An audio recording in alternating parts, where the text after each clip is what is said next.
Hey guys, welcome to the 20th episode of Mindshift. My name is Dimitri Wakf and I'm your host. And as you know, Mindshift, some of you of course know, that Mindshift is a place, a video series where you can come if you want to create atomic shifts in your mindset so that you can create an extraordinary results in your life. Today I have not one, but two Mindshifters. That's the first series, which we're going to have two people here. And these are one of the most amazing and extraordinary coaches in the world. And they were my trainers in my IPEC training. They're married and they're super cool. I'm super delighted to introduce you to Karen Sullivan and Jenn Barley. All So right. welcome. Hello. Welcome to ladies here. So just before we start talking about our favorite topic, coaching, can you introduce yourself in several words? Jenn, you can start. Okay, great. So I'm Jenn Barley of the Karen and Jenn half, and Yeah. we are from Kickstart Your Edge. I've been coaching since 2007. So it's been many, many years now. And I love everything about it. I loved that you called us Mindshifters, because that is exactly what coaching is, which I know we'll get to. But my background actually is from the corporate world. And I came to coaching when I realized that I wanted more out of life. I wanted to be more connected to what was important to me. I wanted to spend my time and my energy around things that really mattered to me. And I ended up finding coaching in 2007. Then I found Karen a few years later, and we just are really having a blast doing what we do. And to me, I love understanding what makes people tick and what drives their decisions and their actions, and being able to help to see if they're in their own way or how they think. So it's just been a perfect thing for me. So that's a little bit about me as an individual. Karen, you want to do you? Go ahead. I will. And I got to tell you, it's so funny, Jenn, that you even brought up that Dimitar called us mind shifters, right? I've been called a lot of things in my life. I don't know if I've ever been called a mind shifter, but I like it. So thank you for that. So my background is completely different than Jenn. And every time I say this, it sounds like a sentence, but I'm going to say it anyway. So I did 25 years and 2 months in law enforcement. And I retired as a police chief back in 2010. And I started coaching right after that. I went into a school and I started to get my certification in coaching. And then I was in that school, they asked me if I would teach it. And the cool part about that, Dimitar, is that's when I got to meet you. So I got to travel all over the world to help people, be life coaches, business coaches, nutrition coaches, leadership coaches, all those really cool kind of things. And, it's interesting because when Jenn was just talking about wanting something more, it was interesting because when I started coaching, I was thinking about like, there's gotta be something else to life. Like there's gotta be something else. Like, that when there's something out there and you're like, I want to make these changes, but I'm not sure what it is. I'm not sure who I am. I'm not sure what I want to do. Like all those kind of things, the questions that you ask yourself. And the cool part about that is for me, coaching helped me find that. And the great thing about what Jenn and I get to do, we partner together and we help individuals, we help corporations, we help teams really, really focus on where are you, where do you want to be, and figuring out what's in the way and getting them to figure out what's in the way so they can really get what they want. Because I really feel like we get up every morning and we could say, what do we get to do today? Not me, what do we have to do? It's like, wow, we get up and we're pumped up and we're just excited. Absolutely. So that's so beautiful because you both of you are coming, as you said, from different backgrounds, different way of living before that, but coaching in some way just put it together, and not only as coaches but also as couple. And that's interesting, and we're gonna go more about that later to see how is that happening and why coaching, what makes coaching so transformational too in life. But just before that, let's start with the basics. There are some people who are hearing coaching for the first time, or they actually don't know what it is. So the first question I'm going to ask is the most basic one. What is coaching? It's the most basic question which you can answer about coaching. What is that? You know what's really fun, Dimitar, about coaching? Yeah. And, I can give you the kind of canned definition. And what it essentially is from the International Coach Federation is it's partnering, right? Partnering with clients in a thought-provoking and creative process that inspires them to maximize their personal and professional potential. And obviously, right, this is insanely important where we are now in the world, right? You want to be able to maximize that. And I think that a big part of what coaching is, it's about really realizing where, like I said a little bit ago, right? It's where are you? Where do you want to be? And with coaching, it's figuring out what's in the way. And I think that the biggest piece of this that's really important is that it's partnering with individuals. And it's not fixing, right? No. It's not fixing their problems. It's not telling them what to do. And the best part about that is that I always say that it's with coaching, it's not about having to have the answers. It's about being really, really curious and coming up with great questions. And that's a place which I'm gonna ask you. That yesterday or 2 days ago, I had a conversation with a friend, a very good friend, who is he doesn't believe at all in coaching. He's someone who is saying that coaches are people who are cheating other people to take their money, and they just have conversation with them. And that's literally what he says to me, and he's a very close friend.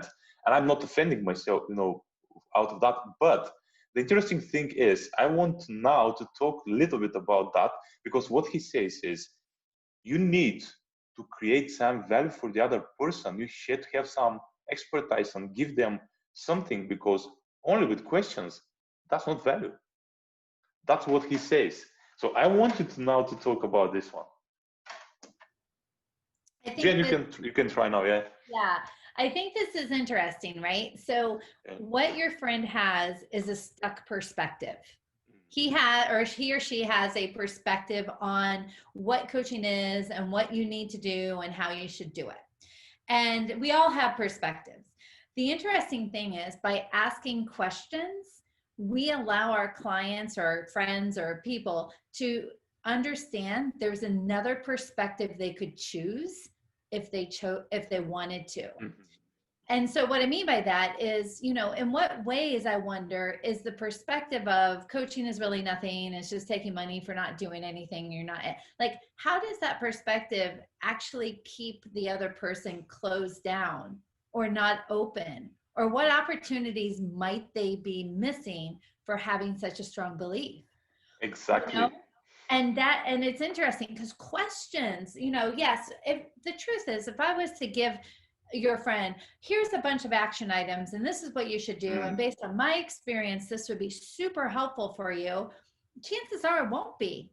It would be what's right for me based on who I am, my beliefs in the world, how I see things, how I interact with things, what my particular goals are. It's so individualized. So the interesting thing is the questions are the value.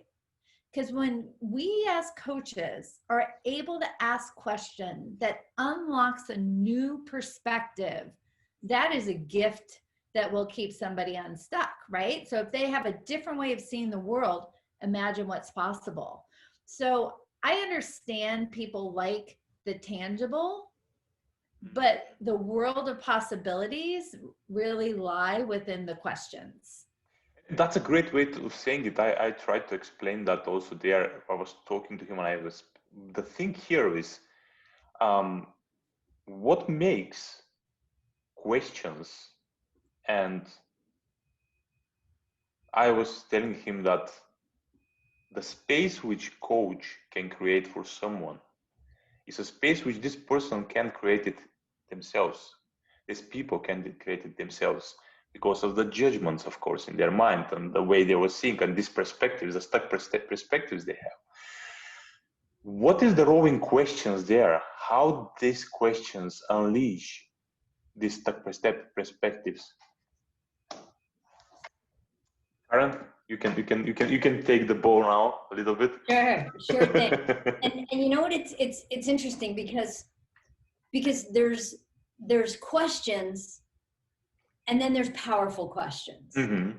And I think what happens here is people get stuck on. It's not just about asking questions like, okay, what do you want to do today, or different things like that. But what happens here is that if you really think about it, people don't like being told what to do, right? Nobody really likes being told what to do. So how do we create the buy-in to actually have them have their perspective shift, to have them change something? So the interesting thing about empowering questions, it's powerful questions, it's really, really about getting to what's really going on for people. It's about helping them see that, like Jen said, there is another perspective, right? There is another way to look at things. It's about helping them tap into a side of their brain, which would be the right side of their brain, to get creative. And so when you're asking questions as a coach to help people tap into that, you really allow them to really create something. So it really is about creating. It's about possibilities. It's about what's next. So the thing here is it's not just sitting here and saying, okay, yeah, this is what it is that you need to do. And I tell you, if you want somebody to tell you what to do, hire a consultant. Exactly, and that's the thing. Let's talk a little bit. We're gonna go talk about more about questions, definitely. But let's give a very short distinction between consultant, coach, and therapist. Mm-hmm. Who can do? Jen is ready. Ready? There. Okay. Consultant, coach, and therapist, right? Yep. So a consultant is when you do hire someone who is an expert in a particular area. They come in, they analyze the problem, and they say, here is exactly what you should do. Mm-hmm. It's a step-by-step plan based on that consultant's expertise. And it may not be necessarily customized to the client, but it is an answer to a problem, right? So, but it's very directive. It's not very engaging. You don't usually, if you're working with a consultant, learn a lot about yourself in the process, but you do understand the problem and then what are some possible solutions. Yeah. A therapist is wonderful and really helping people reconcile their past that has been causing them to have a lot of worry and grief and stress, and they haven't let go of what has happened in their life. And so a therapist is really great to explore why we have attachments to past experiences. And it's about helping people go from being, well, they say dysfunctional to functional, although I do think a lot of people that go to therapy are not necessarily dysfunctional. So I have a challenge with that, but it's really focused on things that have already happened. And when we're stuck and we can't move forward because of something 2 years ago, 10 years ago, 15 years ago.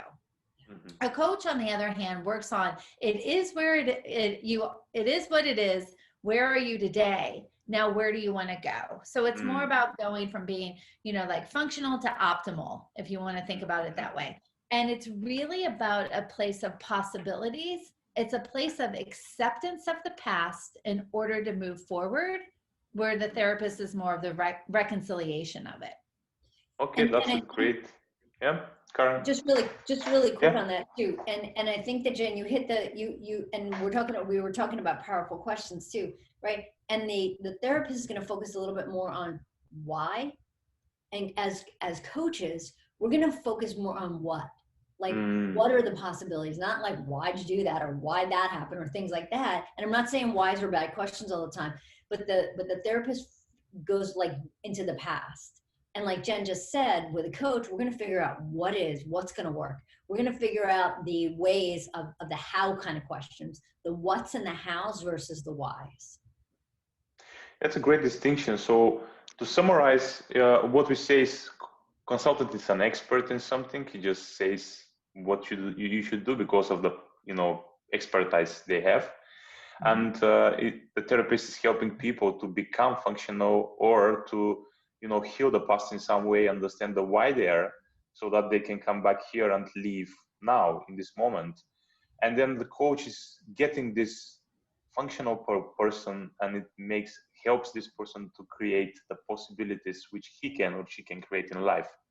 So in some way, we as coaches, we help people to become really optimal and to get the most out of the potential they have. How great is that?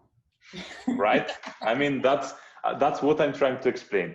But the thing here is, it's true that it's very important to get that we as coaches, we are supporters. You shared something before, that we are people who are partners with someone else who has to do the work. Because some people, I had clients who did come to me and say, I'm coming here to fix me. And then I say, but I'm not here to fix you. I can't fix you. I really can't. So in this regard, I think it's a relevant question to ask now. What are the people who will get the most out of coaching? That's a great question, right? So the type of person that is optimal for coaching is somebody who says, I think things could be different in my life. I feel a little bit stuck, or I feel like I'm settling a little bit, and I know there's more out of life for me, and I just want to get dialed into what that is. So it's somebody who says, I'm ready for the next best version of myself. I know I have it, and I need to figure out then how to do it. And they're great because what they're going to do is they're going to come to a coach to say, this is where I am today. And if I could have my dream, I want to be over here. And then be willing to talk about the obstacles that are in their way, right? And obstacles could be a lot of things, right? But it could be, afraid of failure. It could be, I'm not certain how to do something. It could be, that I am concerned about what's going to happen to my relationship if I become the next best version. So a lot of different things, but really being able to say, I'm ready to explore who I am and what's important to me, and I'm ready to go to that next level. And they have to be willing to be curious about themselves enough and to say, I can get there, and I know I'm going to partner with a coach to help me. That would be my answer. So Karen, do you want to share something more about it? Sure, just a little bit. And I think that a big part of this is they have to be open, right? They have to be open to coaching. So I'll be honest with you, with your friend, I don't want to coach him. No. I'm like, listen, I'm not coaching somebody unless they want to get coached. No. And that's a big part of it, right? They want something to be different. They want something to change. Sometimes, like you were just talking about, sometimes things are really, really good in their life. Okay, great. How do you take them to great? Sometimes people are a little bit stuck because they can only see this much. And I like to use this visual, right? So if I have my hands like this, I can't see what's out there. So as a coach, what I want to do is I want to help people take the blinders off, because I can only see what I can see here, right? And I might be a little bit stuck. But by being able to really, really tap into the client with the partnership, and by asking questions and allowing them to change their perspective, what starts to happen is they start to see things differently, right? And then when they start to see things differently, they see more, right? And then they see more, and then they see more, and that's like, whoa, wait a second, look at all the possibilities out here. Look at all these amazing things that I wasn't seeing because I was stuck. So as a coach, what you do is you help people get unstuck by helping them see that they have the power, right? That's the cool part about coaching. They have the power. We help them tap into that power. Like all of a sudden, I feel like I should be standing up and doing the Wonder Woman pose right now. But that's it, right? It's power, and it's harnessing that power to make the changes that they want to make in their life. That's so lovely. I mean, yeah, it's like definitely the coaching itself is sometimes it looks like miraculous, like something is happening from somewhere, which we don't know where.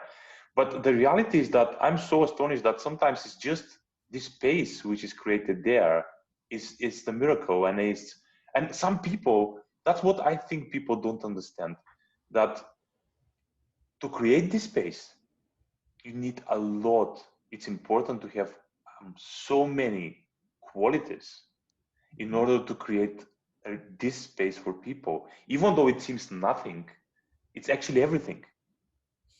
Oh, I totally agree. When you said, we support people, I started to make a list of all those qualities that come to mind, right? And Yeah. how do you create the partnership and the space? And it's a lot goes into it, right? It's just not like, hey, what's up? There is trust that needs to be established. There is a level of intimacy to be able to have that connection. There is the knowing when to listen and be completely quiet, and then also knowing when to ask a question. There's a lot of things that also about normalizing. A lot of people that come to coaching think they're the only ones. I'm the only one who must be like this, like I must be stuck, or I'm the only one who is good and not great. And it's not true. We're so similar. We've all had ups and downs. So being able to normalize situations, being able to let the client truly be heard at a different level than how they are heard through other people with their life. One of the beautiful things about coaching is we can hear what's going on even if the client doesn't tell us. We hear it through what's not being said. We listen at such a level that words, emphasis, patterns, we can hear tension, we can hear conflict, we can hear inconsistencies, we can hear patterns. And then we act as a mirror to say, hey, can I share something with you? It looks like there's this pattern here. What do you think that pattern is? What do you want the pattern to be? So like all of that is really good. Yes. Absolutely true. I definitely agree on that. And definitely one of the things which people will understand in this way is that, yes, we are here for them, to help them, to make them get the dreams which they want to get, and to become the person who can actually create this, right? So I have actually 2-3 more questions, which we can just jump around them. One of the things is I was seeing, what is the biggest misconception you have heard about this coaching thing, the coaching itself? Something in your mind which someone maybe said, or I don't know. I'm gonna go with one, that anybody can do it. I think that's a misconception, right? That, oh, well, just they have a list of questions. It is really about somebody who studies the art and the science of coaching that is going to make the difference. The people who invest in their education, the people who say, I am so passionate about this thing called coaching that it is part of my soul and my being, as opposed to someone who says, I'm a coach.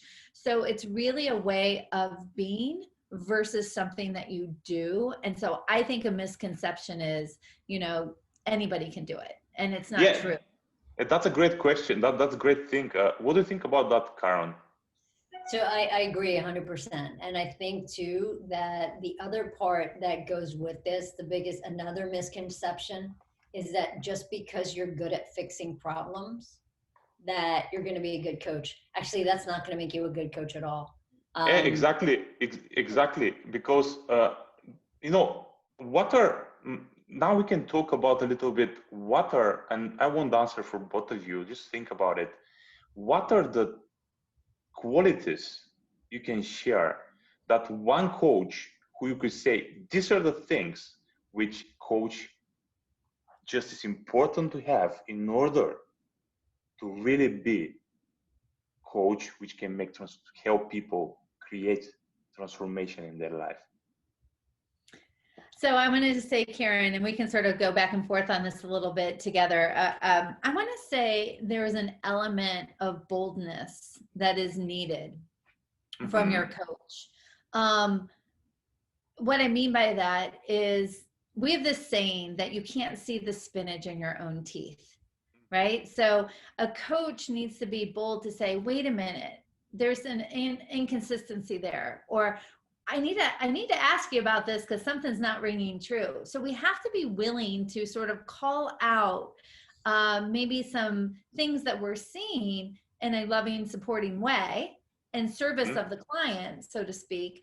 But we need to be bold enough to be able to really be real, be honest, and be able to say, let's take a look at how this is really working for you or not working for you. Yeah. That's a great. So Karen. And I'm gonna say it really ties into that too, but confidence. And I think that you need to have the confidence, like Jen just said, to be bold. You need to have the confidence that you're going to go into, like, you don't, and I think it's about going into a coaching session and not having to do so much before you go into it, right? Have the confidence to just go into a coaching session, be present, allow that, you know, that atmosphere to be created where the client, you know, basically takes, you know, when you're partnering, right? It's about what the client wants, what their agenda is, and not sitting here and going, oh my gosh, I got to get them somewhere. Or, oh my gosh, this is how to fix this. And I think that the biggest part is that you need to be curious. Come from a real place of curiosity where you're sitting back, and I'll do this all the time. When I'm sitting there and I'm coaching, I'm thinking to myself, I'm like, I wonder why they're telling me this. Not like, why are they telling me this? I don't ask them, why are you telling me this? I'm like, I wonder why they're telling me this. And to be able to be curious and open to what it is that's actually going on for the client. And I think another really big thing too, is you have to really listen. You have to be a great listener, and you have to know when to shut up. Yeah, that's a great, actually, it's a great sentence. Good listener and to know to when to shut up. I mean, it's really something, you know, there's several things which I also can add to yours. I mean, it's part of what you said, but just to emphasize on that, things like silence, things like, as you said, knowing when to shut up. These are like, they look like so simple things, like even some people can say not relevant, but actually these are like one of the fundamentals of being not only great coach, like professional coach, but as being a great conversationalist, being a great leader, right?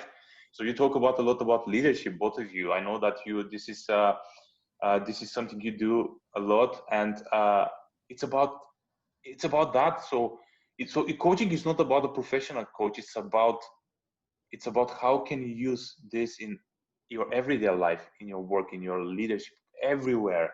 So it's amazing how, and the thing there also, what I noticed is that it's not only the education we are going to get about coaches, but how that this, I mean, it's like driving a car, right? You get the license, but then in order to become great, you need to work like crazy, you know, to read a lot. You want to have your own coach or your mentor. So people don't see how much work it should be done. It just looks like, oh, this person stays there, ask questions, and that's it. I mean, it's so easy. I can do it too. right? But it's not true. So tell me, I just want to see how some questions which I wrote here, so I can ask some of them also. So we talk about tangible results. People, ask about return of investment, especially people who think very logically, right? People in companies, people in general in life. Like I've been coaching people who are very practical, and they always ask, okay, what am I gonna get out of that? I mean, what is my thing? So, of course, if you have a lot of experience, tell me, have you measured this, or if not that, what is the measurement of having a successful coaching relationship, like 12 sessions, 20 sessions at the end? What happened? Do you understand what I mean? Like this is, what can we say that is the biggest benefit? Go ahead, Jen, you go, and then I'm going to hop in because I have a feeling that we're going to say similar yet different things. Okay, yeah. So there can be a lot of different things, and a lot of it depends on the individual, right? But we have been able to coach people to amazing results.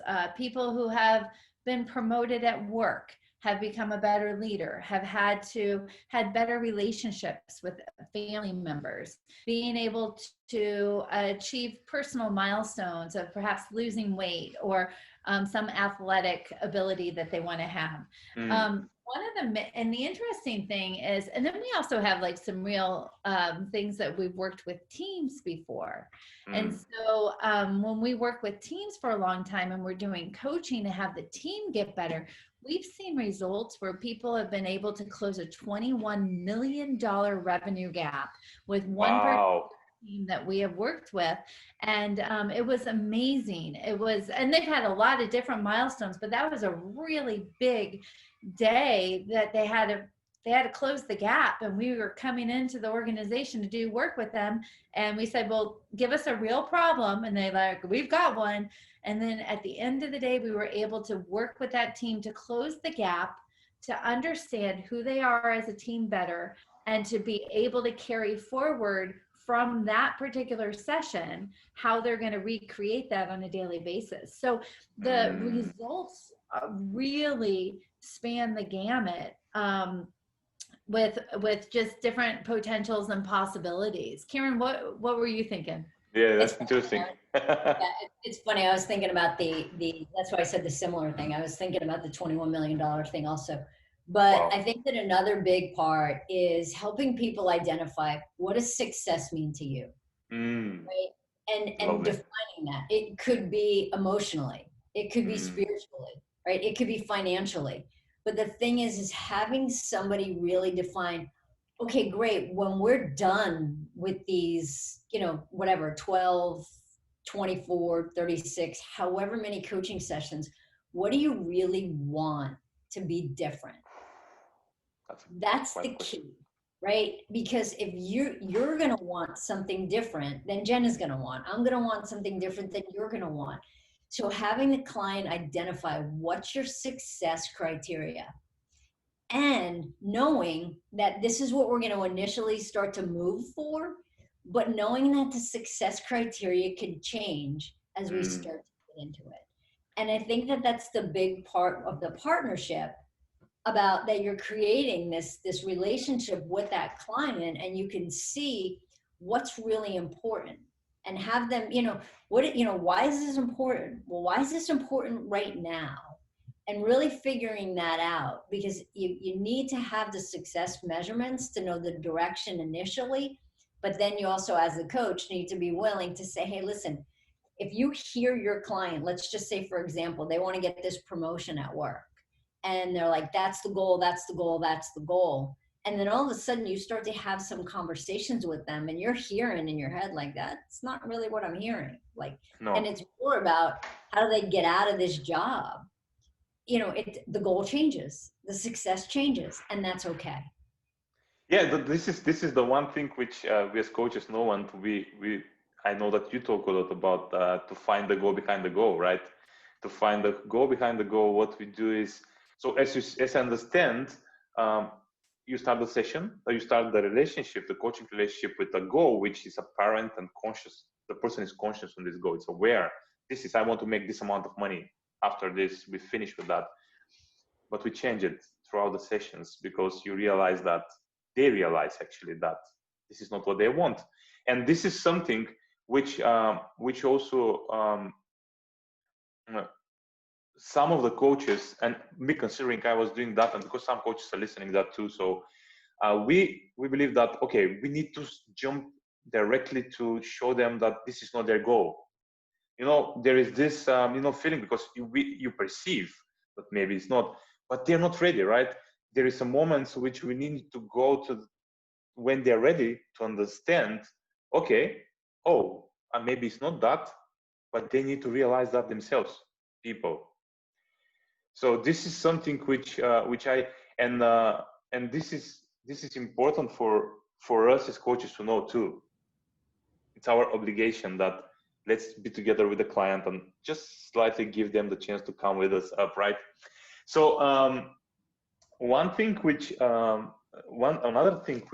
so we talk about the results, we talk about a lot of great things and these misconceptions and doubts which people have.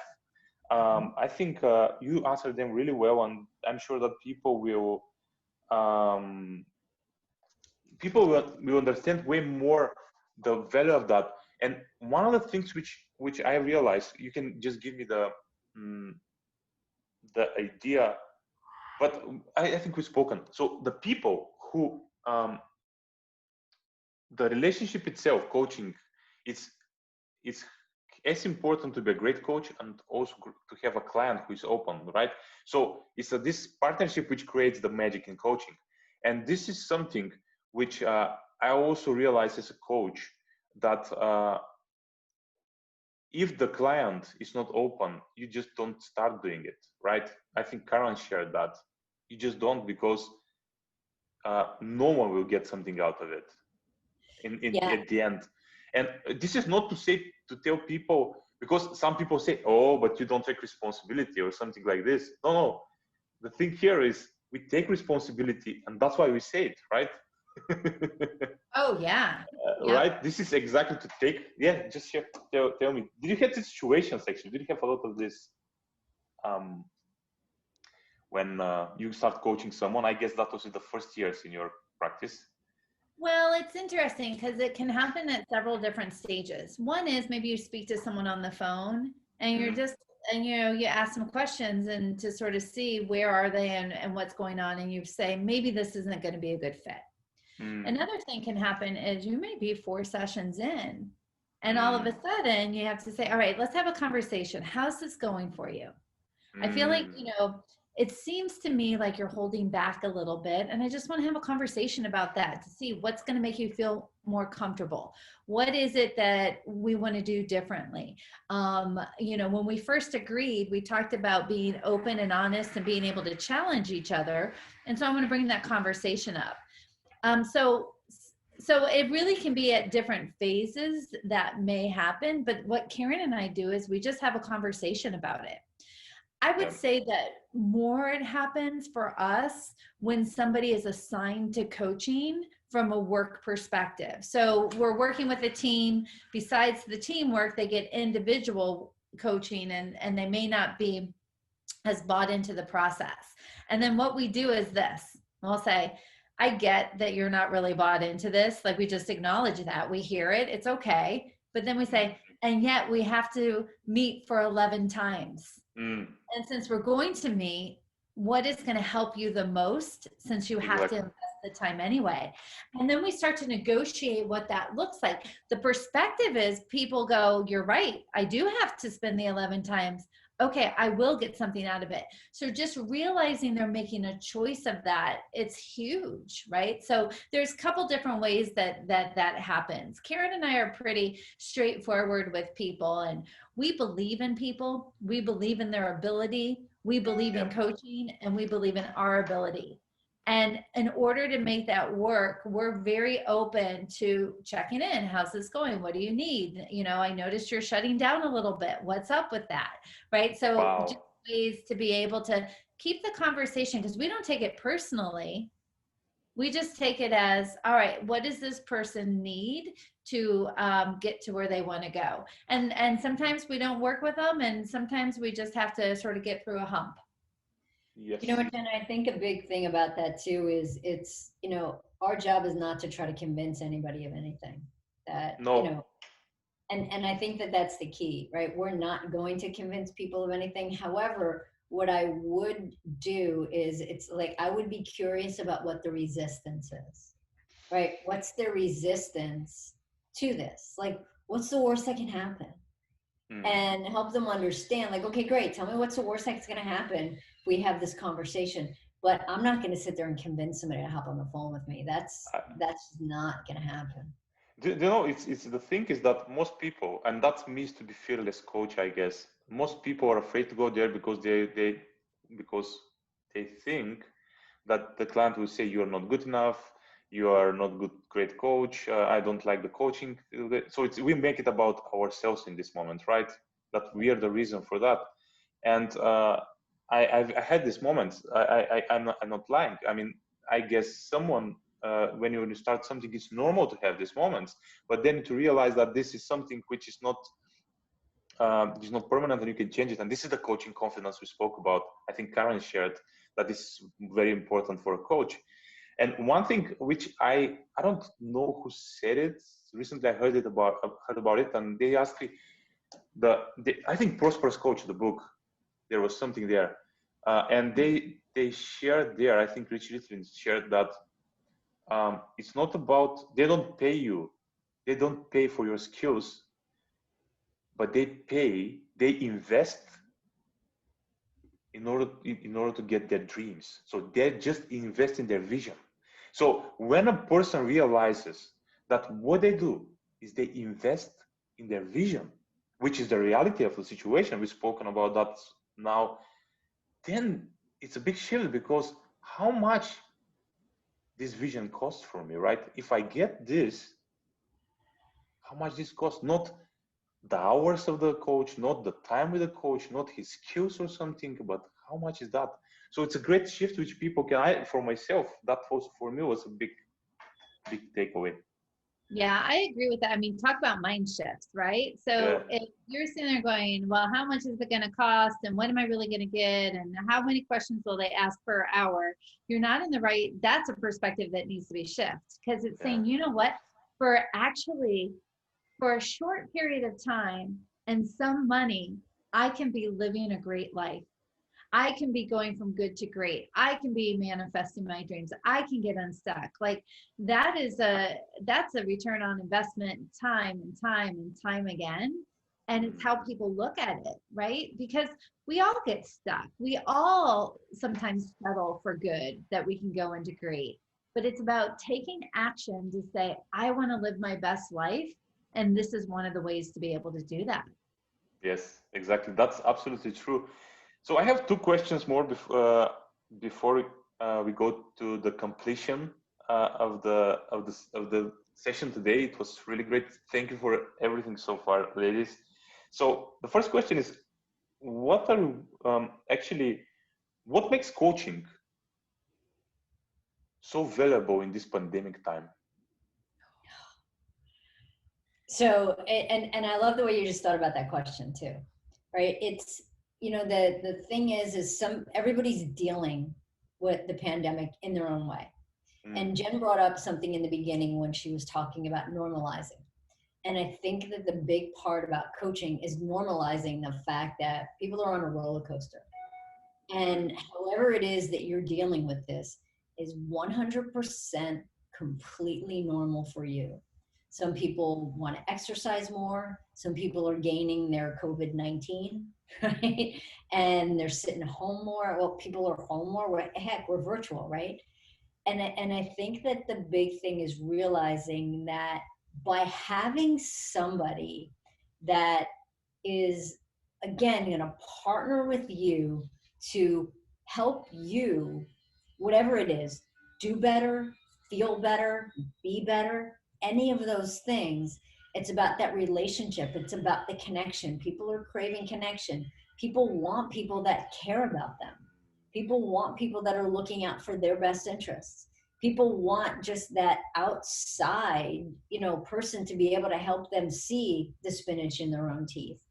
And what Jen and I have seen so much with the people and the teams and the groups that we work with, is that helping people see that, hey, wherever you are, it's okay, and be okay. Sometimes things suck. And one of the things we talk about, embrace the suck right now, and understand that the suck doesn't need to last forever, that the suck is right here and it's temporary. And understanding, how long do you want to be there? Have people come up with some time frames, and then allowing them to move through that. But I think the biggest piece is really, really the connection and the relationship. What would you add to that, Jen? Yeah, I want to add to that. So the interesting thing about the pandemic is it shook us upside down. All of a sudden, everything we thought was normal was no longer normal. So now you're confronted with your life, right? So when I'm talking about, like, depending on where you are in the world and how the lockdown happened and everything, but you sit there and you say, okay, I can't really go anywhere. I'm perhaps most likely working from home or having to go out into the world, you know, all of those things. And what happened is the pandemic all of a sudden caused us to have a life by default, not by design.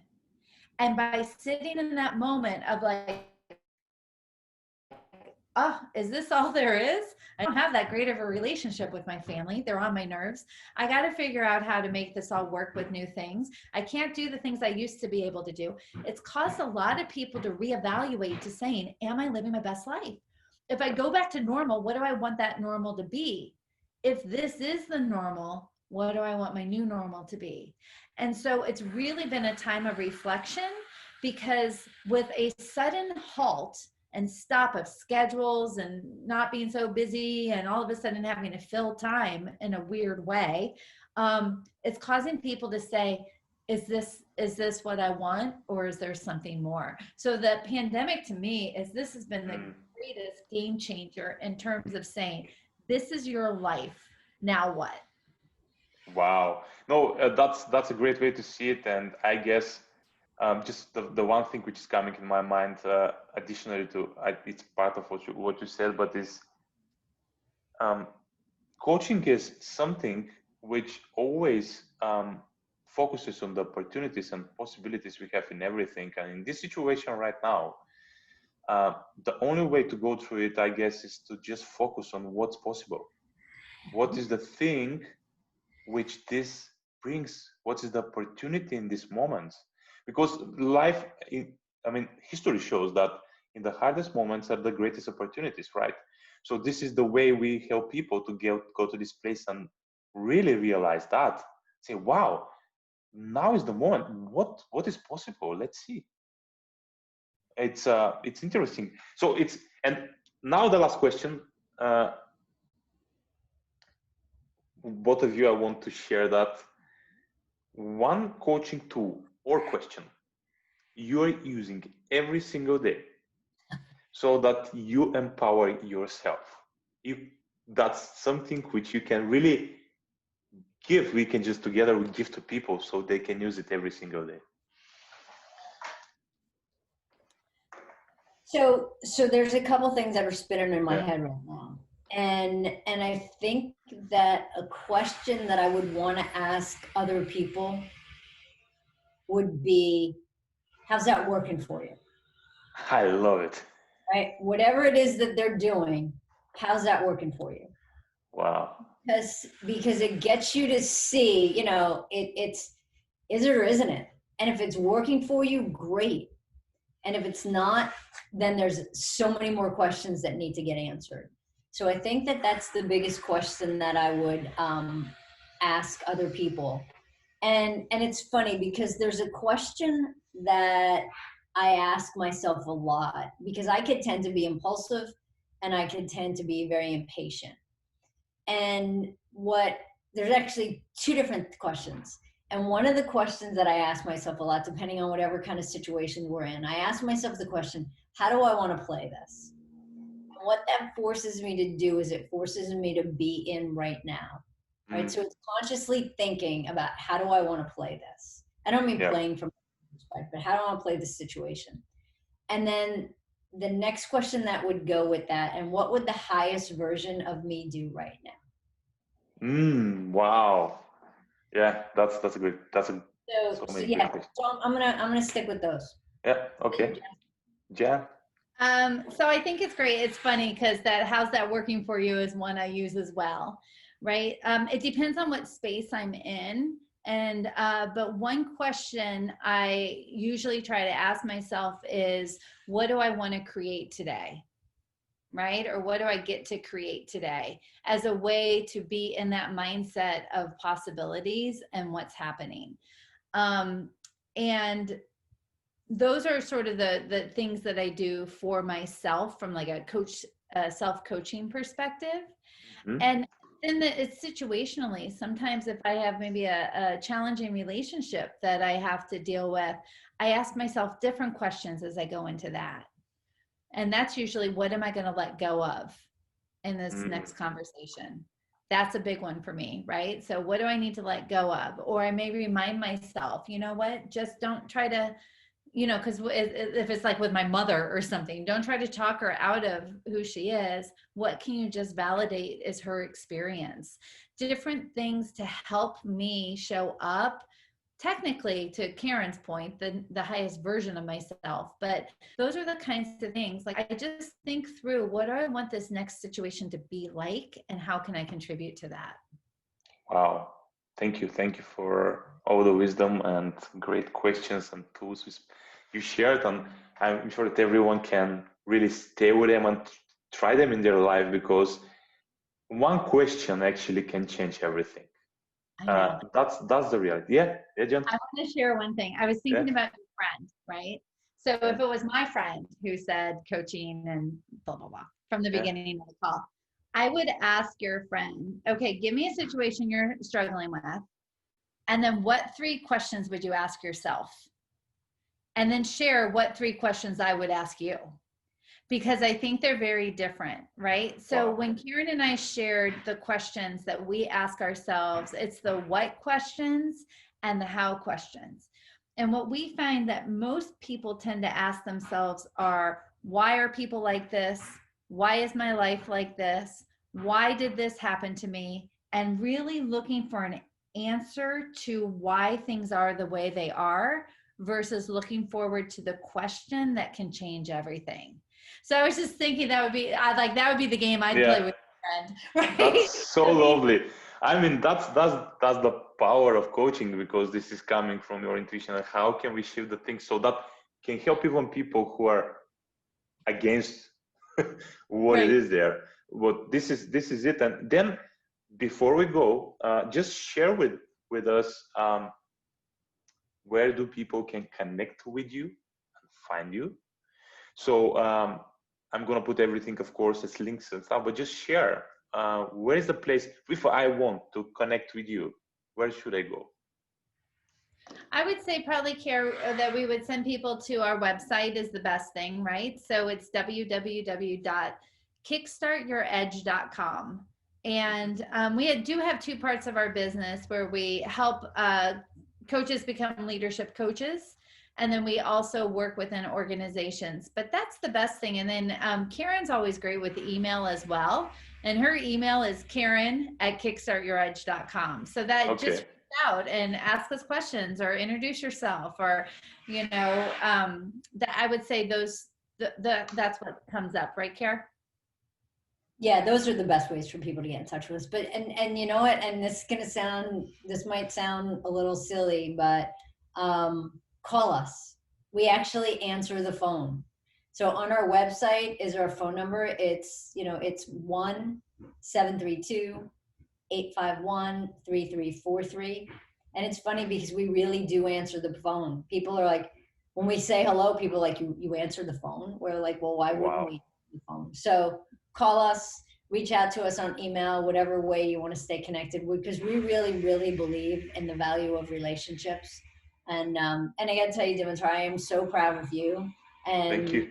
so excited for you for what you're doing, because I got to see you the first day that you ever jumped into this world of coaching. And it was in London, and it was just, you know, there were people there from, I think it was, what was it, like 17 or 19 different countries. And, you know, I got to watch you grow. And I tell you, it warms my heart to see what it is that you're doing. Thank you. Thank you very much, Karen and Jen, to be here with me and share all of this wisdom, which is priceless. I want to really tell you that I totally believe that you are one of the greatest coaches. I've been seeing different coaches, work with different coaches, but your level is really top, world class. And just keep going and doing this amazing work, because you're helping the world by teaching, coaching, and making impact. So I believe that it won't be the last time we are contributing to our shared audience. We are going to do it again, and just wish you a lovely day, because for you is day, and have a great time. Hey guys, so that was the Power of Coaching episode of our Mindshift today. I really love that it was the 20th episode, because that's like, you know, the number is great, the people were great, the information is great. So I'm absolutely sure that if you listen to that several times, you're really going to understand how coaching can change your life and how you can use it in your life in general for yourself. I hope that you're going to get some atomic shifts from here, so that you can create really the life you want to have. Have a great time, and talk to you.